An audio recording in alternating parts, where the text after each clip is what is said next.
तपस्या का फल। भगवान शंकर को पति के रूप में पाने हेतु माता पार्वती कठोर तपस्या कर रही थी। उनकी तपस्या पूर्णता की ओर थी। एक समय वह भगवान के चिंतन में ध्यान मग्न बैठी थी। उसी समय उन्हें एक बालक के डूबने की चीख सुनाई दी। माता तुरंत उठकर वहां पहुंची। उन्होंने देखा एक मगरमच्छ बालक को पानी के भीतर खींच रहा है। बालक अपनी जान बचाने के लिए प्रयास कर रहा है तथा मगरमच्छ उसे आहार बनाने के लिए। करुणामयी मां को बालक पर दया आ गई।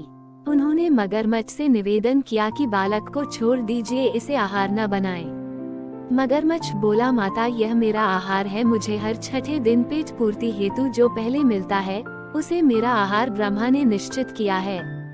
माता ने फिर कहा, आप इसे छोड़ दे, इसके बदले मैं अपनी तपस्या का फल दूंगी। मगरमच्छ ने कहा ठीक है।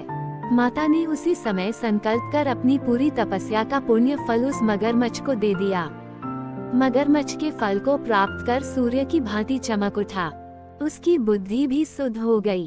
उसने कहा, माता आप अपना पुण्य वापस ले लें, मैं इस बालक को यूं ही छोड़ दूंगा। माता ने मना कर दिया तथा बालक को गोद में लेकर ममतामयी माता दुलराने लगी। बालक को सुरक्षित लाकर माता ने अपने स्थान पर वापस आकर तप शुरू कर दिया।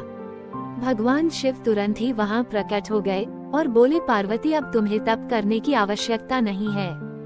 हर प्राणी में मेरा ही वास है। तुमने उस मगरमच्छ को तप का फल दिया, वह मुझे ही प्राप्त हुआ, अतः तुम्हारा तप का फल अनंत गुना हो गया।